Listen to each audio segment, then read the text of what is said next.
Hey, ARESxGOD here, and it's time to talk about Jujutsu Kaisen episode 10.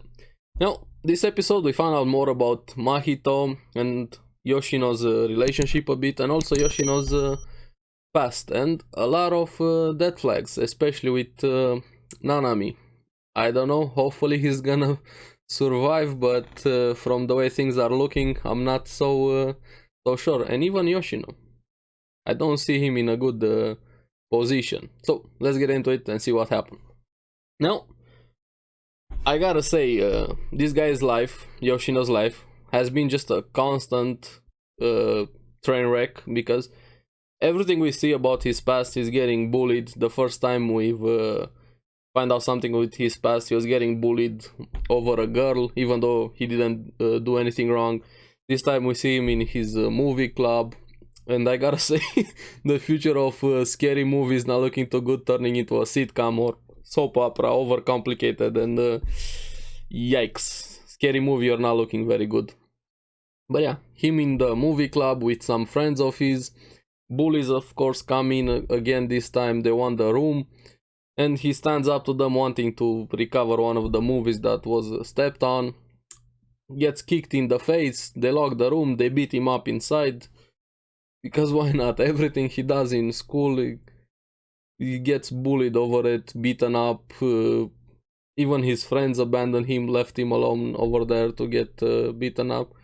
Yeah, I kind of understand why he turned out the way he is right now, but still doesn't excuse his actions, and the way he views people. Started to hate everybody without having some perspective, so to say. But yeah, I don't know why or how exactly he gets bullied every time, but that's his life in a nutshell. Getting bullied, he's the punching bag of everybody. So we have them talking a bit back in the sewers, Mahito and Yoshino. We find out a bit more with what exactly Mahito is doing. He's experimenting on humans with his powers to see how large he can make them, how small he can make them. Also, Yoshino is not fazed by it. He's basically fine with handling bodies, being in there, doing this. But he said it doesn't faze him mainly because it's not something related to him. Even told Mahito, I'd be mad if you're doing this to my mother. I would actually hate you. But since it's not somebody that connected to me, I really don't care. You can see how much he changed. Basically has no value of life, the same way as Mahito says that life has no value. And he even tells Yoshino, I'm gonna sanction you to get your revenge. I'm gonna allow you to do it. He's pushing him towards something. I feel like this is just a game for Mahito. He got interested a bit in Yoshino. He's just playing around with him. And Yoshino, the way his mind is warped right now, he's not seeing right in front of his eyes with who exactly he's dealing. Or maybe he is, and he's just willing to do anything and everything just to get his revenge on the people that wronged him. But another dead flag. I don't see him surviving getting into this world and the way his mind works right now. Life has no value in both of their eyes, especially Mahito, and kind of takes him under his wing, teaching him, but mainly manipulating him. I'm curious if Yoshino's gonna survive with everything that has been going on. And one of the funniest moments in the episode, and especially the end credit scene, I'll get to that. We have, while everything was going on the other side, we have them at school. Nobara stood getting spun around by the panda, because why not? Things are consistent. I gotta say I like it. Now, we also have Yuji and Ichiji after Junpei, after Yoshino. Junpei following him and trying to figure out if he can see curses and how to deal with him. That's why the small cage with the curses was there, and they have this three scenario, so to say. Now, if he can see curses, to use it to that small curse to attack him. If not, save him. If he can't see curses, if he can see them and can't do anything, save him and question him. If he has a way to exorcise the curse, restrain him by by force, but if he's stronger than second grade, just retreat and go back to Nanami. And this is also where we find out a bit more how exactly the power grading system works in Jujutsu Kaisen. And Yuji said, I would be fine if he was around grade 2, I could deal with him. Now, Ichiji corrects him saying, if it was a curse, yes. And we see that grade 2 as a sorcerer doesn't exactly mean grade 2 as a curse. They're not 1-to-1 ratio.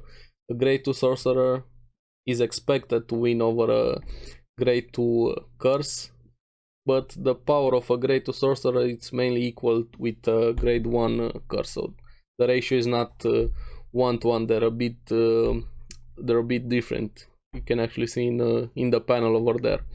Now, meanwhile, where they're trying to deal with Yoshino, we have Nanami in the sewers.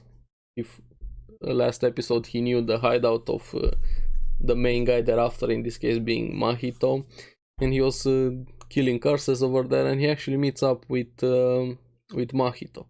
Now, Mahito, first impressions from Nanami, actually calls him weak, but he even says, if Gojo would be here, I would be in trouble. Now, this even puts more confirmation how strong Gojo is compared to everybody else. Even Mahito is worried about him, doesn't want to fight him one-on-one, and that's why they have the sealment plan for Gojo. I don't know, are they actually gonna be able to seal Gojo, or is he gonna get out or escape getting sealed? I don't know. I'm curious how he's gonna work out with them versus Gojo, with how powerful Gojo is compared to everybody else. Now, Nanami also thinks that while they're fighting, thinks that Mahito is very similar with Gojo, the way they act, the way they feel, and how they view the world a bit. Now, Mahito's also very confused that he's getting wounded, doesn't know how Nanami's weakness power works, with finding the weakness and amplifying a weakness into something. And this is where we find out more about Mahito's power and how exactly it works by this question he poses to Nanami. Which do you think came first, the body or the soul? Now, Nanami says the body, but Mahito says the soul. And this is where he explains how his power works. And the reason he explains, I feel like this is a general rule we found at last episode.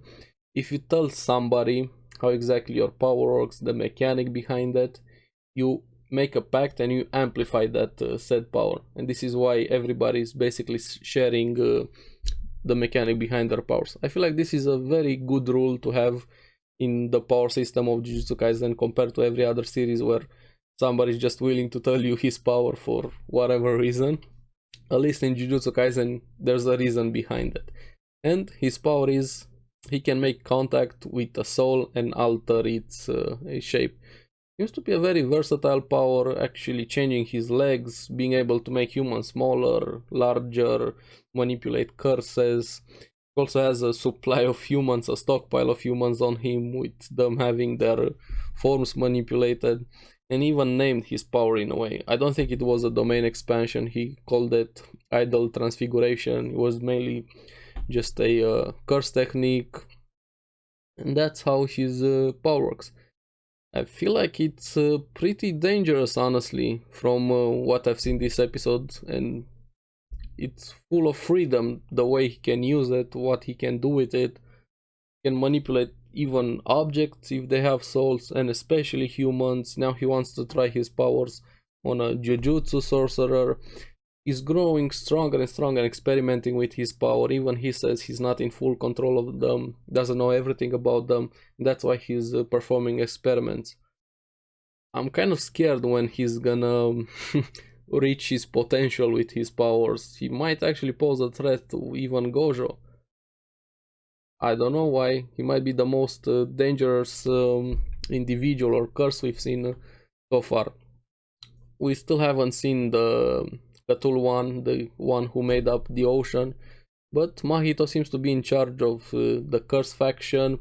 Even Geto kinda listens to him, so I'm scared to see Mahito as at full power, honestly, and this is why I can have death flags over Nanami.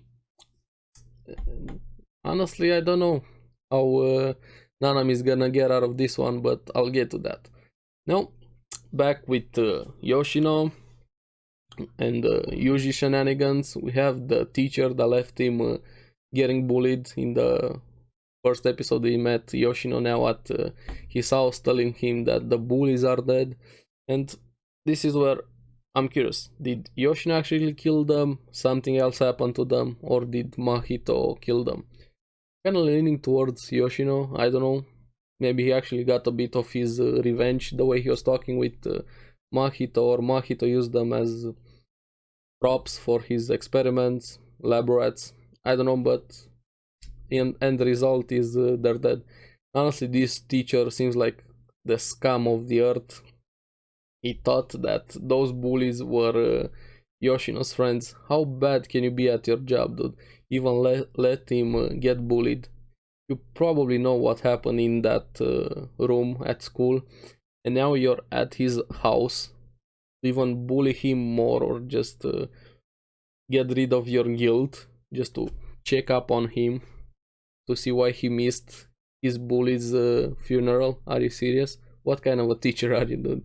And granted, Yoshino gets mad, and I feel like he was about to unleash a technique or a curse or something, but they get interrupted by Yuji jumping in with that small curse, and he gets confirmation that Yoshino can actually see them, and basically saved that teacher's life, even though he didn't deserve it. But hey, a human life has to be saved. And the way he dealt with that teacher just to get him out of there, because he wanted to talk with Yoshino, and Yoshino realized who Yuji is, being a sorcerer, by his button. I liked Yuji. Quick thinking, actually pulls down the teacher's pants completely and runs off with them and the teacher after him. But Yuji, being Yuji, just does a complete lap, and that guy, being fat, kind of looking like me, I feel personally attacked, is still slow as a snail, and takes Yoshino aside just to talk with him, and even feels kind of read his feelings, saying that I know you hate that guy. And Yoshino was a bit surprised that Yuji was able to deduce that.